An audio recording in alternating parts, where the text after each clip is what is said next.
thank you for the invitation to join you at this commencement ceremony. I should say it's some 25 years now since I graduated from Oxford, and I do have academic gowns somewhere, but I don't know if it fits anymore. But can I first of all just say also thank you and express my admiration to all of you for being here, and congratulations to those of you who graduated. Godspeed to those of you still studying. And I should like to particularly say my admiration to Rory, Charles, and all the students who stood up to defend the real values and the virtues of your campus, and indeed of the life of higher learning. I learned that not only Hamilton Hall, but the Butler Library, I gather overlooking the particularly ugly encampment on your campus, has 18 thinkers overlooking the campus. I understand they include a terrible list of people who, of course, one couldn't possibly admire anymore, such as Plato, Aristotle, Cicero, Dante, and Shakespeare. If I were a student, and this is a perspective issue perhaps, but if I were a student in that encampment, or indeed in Columbia, I think I would most likely, I would most likely have been taught by a number of professors and by some of my fellow students to stand in judgment upon these figures, to find them lacking, because, for instance, they do not all share the values we happen to have in 2024. A lot of people are guilty of living in the past, particularly people who lived there. And it's never seemed to me particularly surprising that somebody born in 500 BC might not have exactly the views we have today, but I would suggest that an interesting and important exercise for anyone interested in thinking is the consideration that it's not our job just to stand in judgment over these people, but to consider that they also stand in judgment over us and often find us wanting. I don't think I would dare, as so many graduate students do today, to judge Shakespeare and find him wanting, because I find that Shakespeare judges me and I come out badly. I want to just mention today four pieces of advice, really four things I think it's worth focusing on the life that you have ahead. And I'm terribly aware that it's very hard to communicate advice. One of my great heroes, the late great Canadian comedian Norm Macdonald, once said in his only book, a beautiful line, he said there's only one piece of advice that an old man can give a young man, which is, it goes fast, so fast. He said the tragedy of it is that the young man will never believe the old man. It's always the case, but I would urge you to consider it. The first thing I wanted to recommend is something so sorely lacking today, but such an important virtue, which is to respect tradition and wisdom and to add to it. There's an extraordinary tendency in our own time, particularly in the era of the internet, to think, well, we know so much, we can find things out at the mere click of a button. Everyone becomes an expert on everything immediately because they've just read the first paragraph of Wikipedia. That's not actually learning, and it's certainly not wisdom. Wisdom comes about by thinking on the things you know, and indeed knowing people who know more than you. So first of all, I'd like to say, among other things, it might seem counterintuitive, because I know that at commencement addresses one's meant to say things like, you are the people you've been waiting for, the future is you, and all that sort of thing. Most of the time people say young people are the future. I was taught at Oxford never to say something the opposite of which would only be said by a madman. In that particular case, young people are the past. So yes, of course young people are the future, and I will come to that. But don't ignore the wisdom of older people either. One of the greatest gifts of my life, one of the greatest blessings of my life has always been to be friends with people an awful lot older than me. Young people can know a lot, but so can older people. And they can communicate things that will be of great value to you in your life. I was once, I mentioned to somebody earlier that when I first came to this club some 20 years ago, I was with my late friend Roger Scruton, and one of his great pupils was another friend of mine, Rabbi Jonathan Sachs. I once had the opportunity to ask Jonathan Sachs, I said to him, we were talking about the nature of almost everything as far as I can remember. And he was a man of extraordinary erudition and learning. He cited a friend of his who died just before I got up to Oxford, the late philosopher Isaiah Berlin. And Jonathan said to me, I once asked Isaiah Berlin, what does it mean to be a Jew? And he said that Isaiah replied, to be a Jew is to have a sense of history. And I could see that Jonathan Sachs thought this answer was slightly off. And I said, well, what do you think? And he said, I think Isaiah was almost right. Which is a pretty formidable sentence to come up with. He said, I think Isaiah was almost right. I said, well, what's your answer? He said, to be a Jew is to have a sense of memory. And I think that beyond Jews in the world, that's something everyone should cherish, to have a sense of memory. That brings me on to the second thing I wanted to say, which is the importance of courage. We just heard an example of it. I think all the time of courageous people, and I would urge you to as well. And sometimes courageous people are people who everybody knows about. Think of people like some of the people in the paintings surrounding us. But I'd urge you also to think of courageous people who are less known. When I was your age, I had the great good fortune to attend a lecture by the late George Steiner, a great polymath.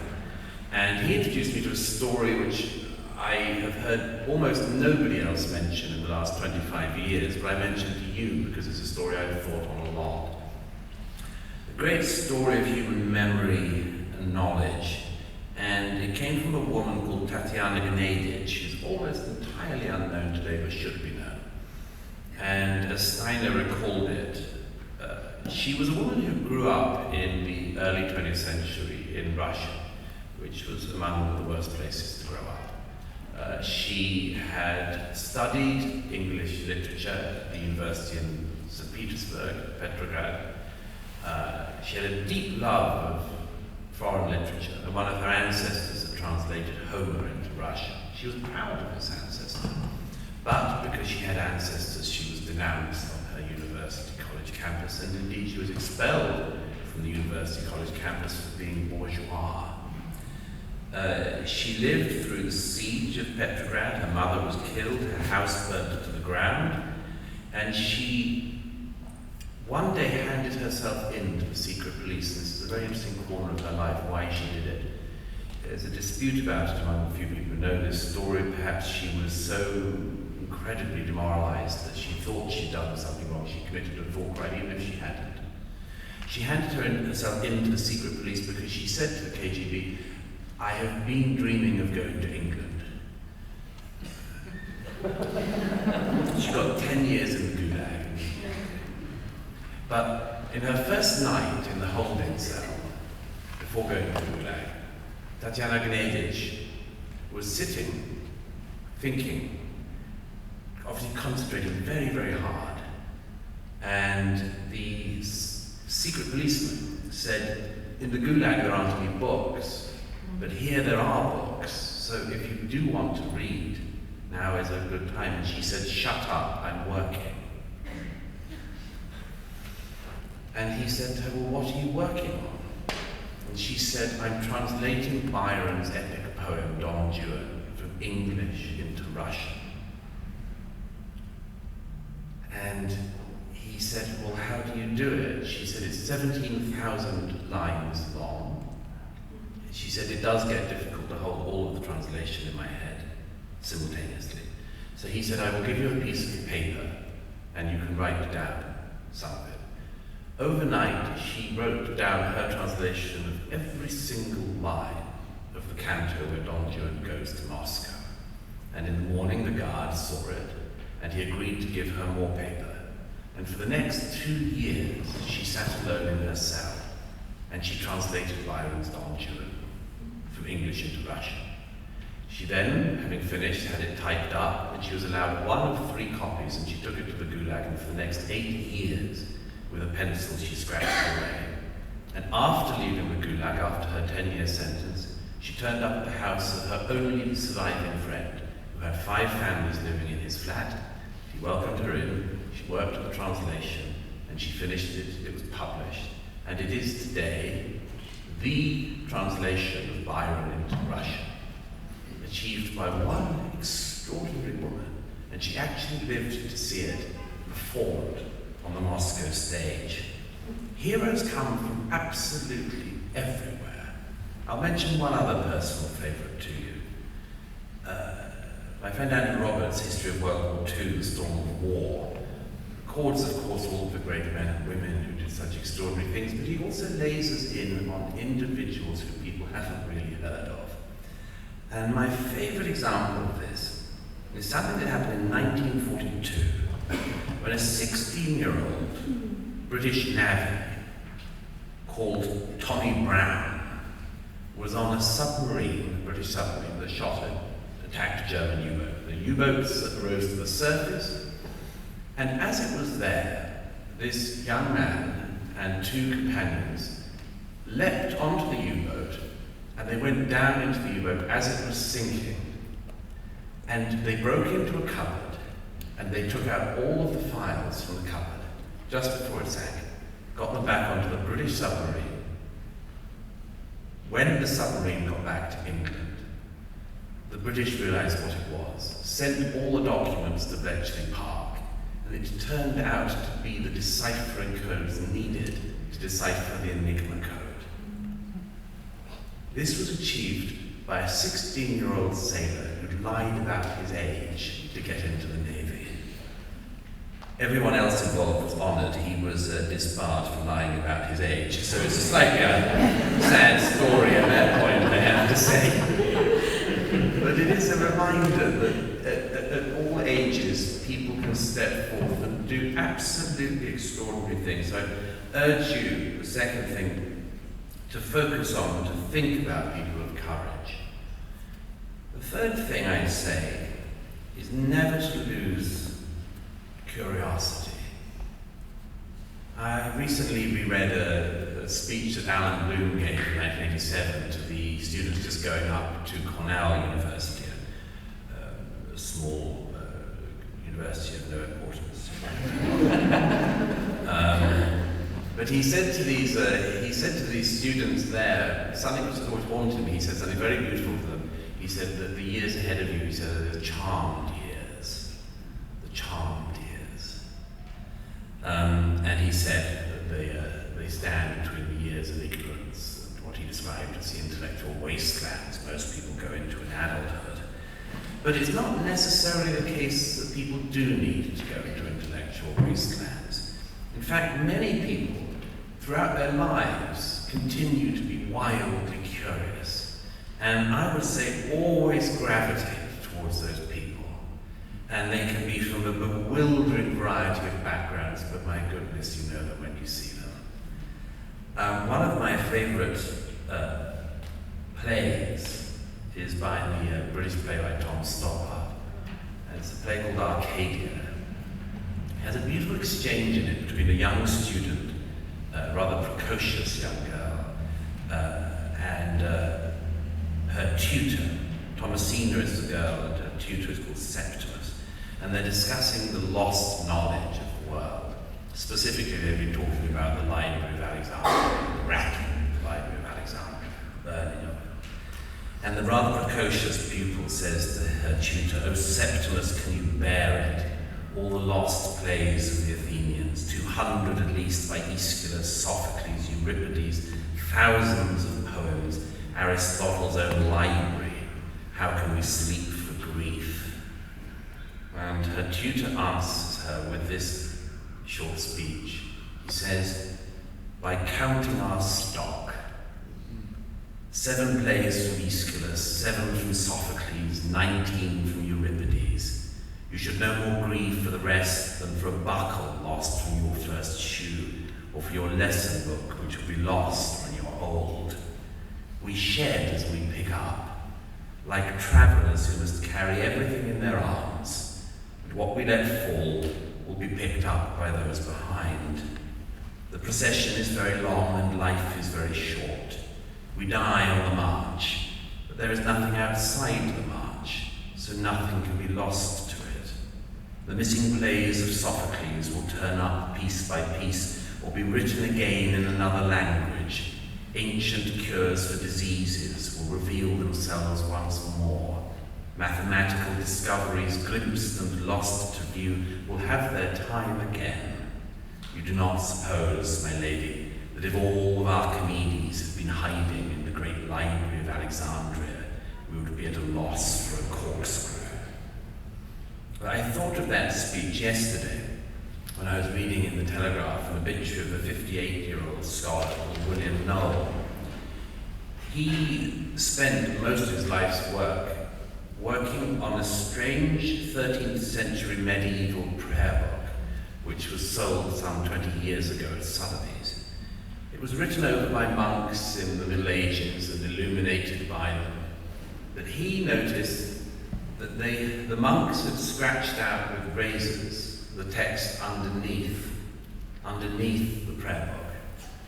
And with the help of modern technology and degluing devices and much more, they managed to work out what was underneath the text. And what was underneath the text was a 10th century copy of Archimedes' Codex. From that, we learned, it completely revolutionized in the last 20 years our understanding of Archimedes. And we learned, among other things, from this man's work, that Archimedes had devoted a number to infinity. That is a leap in mathematics that nobody else would make until the 17th century. In my view, that was a life well lived. But I just wanted to, before I come on to my fourth and final virtue, to say about curiosity. All of you who are graduating, who have finished your years of study, now have a bewildering variety of opportunities in front of you. Sometimes people say too many. You're all extremely smart, so you have even more choice than most people. Intelligent people, curious people, often find it hard to work out how to navigate their path. There are so many options. I do have one piece of advice to pass on that, which is to have an idea of where you want to head, and head to it like a rocket. Even people who are extremely intelligent, who often find it hard to know exactly where they will navigate their lives, sometimes need that idea of where do I want to be at the grand old age, for instance, that I'm now at 44. Who would I like to be at 88? And one thing that comes up also from what we've already heard is, this is a conversation I've had with my friend Jordan Peterson among others in recent years, is if you repeat the mantras of your time, and if you just repeat the things everyone else tells you to repeat, you can sometimes have an easy life. If you go along with mobs, it can be easier. There are several reasons not to. The first one is this. If the first time you stand against the mob, you make yourself fireproof for life, because you'll realize that being a salmon going upriver is a perfectly good thing to be. And the second thing is that if you don't just say what people tell you to say in your life, sometimes it is harder. Sometimes if you break the preconceptions people have of you, the molds they think you ought to fall into, sometimes it is harder. But it has one great advantage, which is that it's your life. It's not a copy of a copy of a copy. It's the original.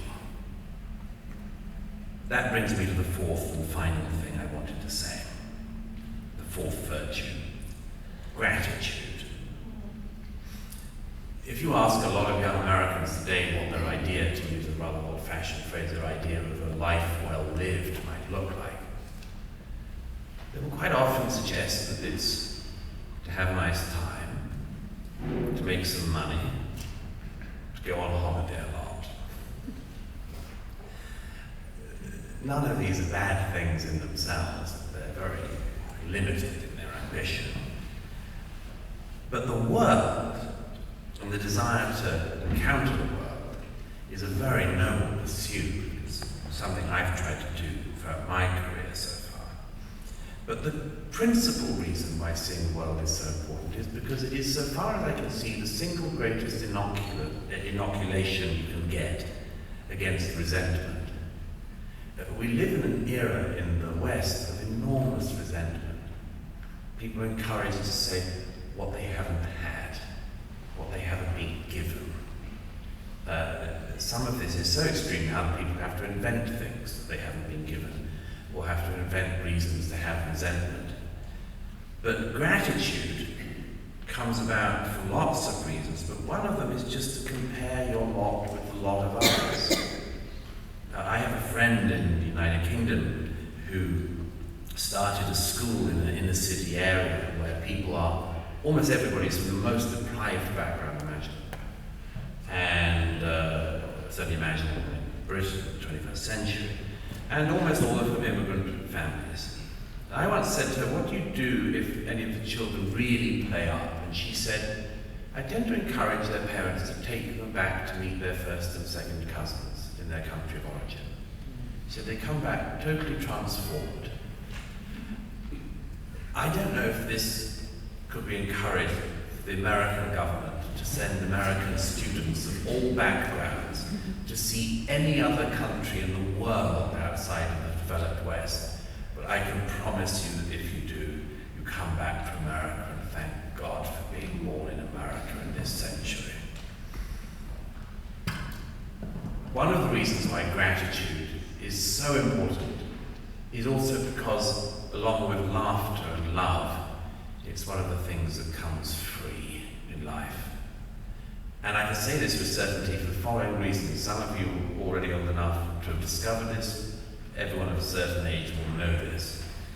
That almost all of us in our lives at some point have come across somebody who seems to have everything in material terms, but is filled with resentment. Their father preferred their sister to them, their aunt gave a legacy to the cousin and not to them. They once fell out with their best friend who said something mean on a WhatsApp group. Endless causes for curdling a life. And most of us, I suspect, have also met people with almost nothing in worldly terms, who live lives of incredible grace and gratitude. It's one of the reasons we can tell that this comes free.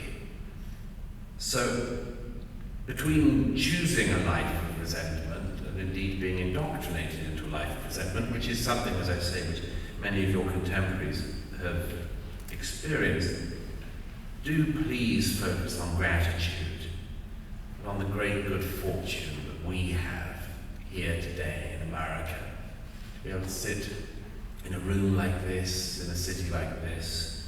I spent a lot of my life in war zones, and sometimes people say, what's the sort of disconnect? And I say, one of the disconnects that people don't realize is that you just come back to a country at peace, and you want to grab people in the street and say, have you any idea how lucky you are?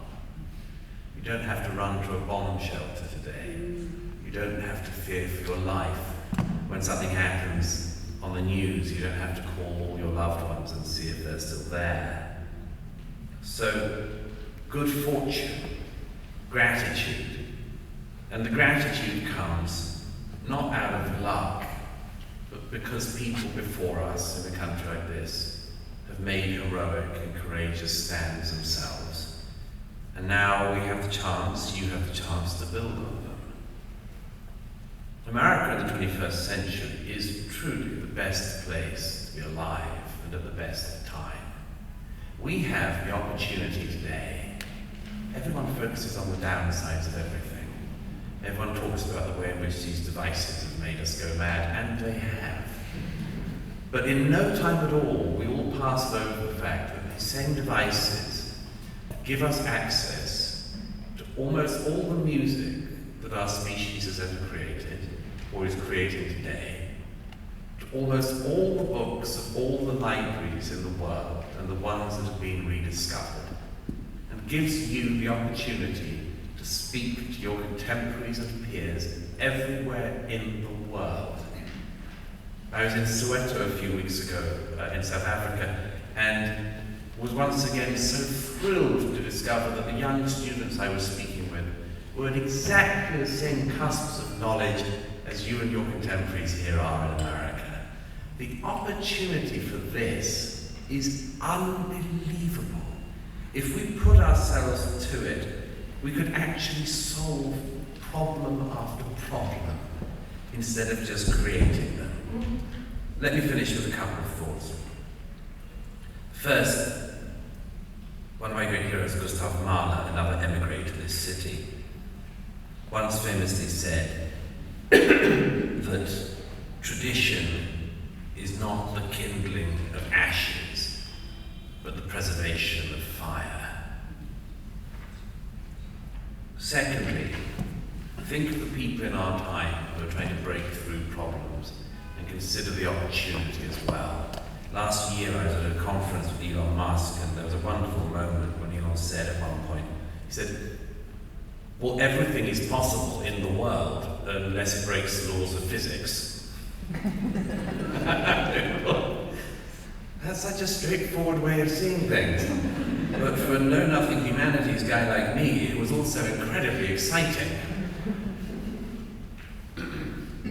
A little while ago, Peter Thiel was at Harvard, another small college that you won't have heard of, and he said that he had given a seminar about technology, and at the end of the seminar, everybody and all the students started asking him boring questions about identity and identity politics.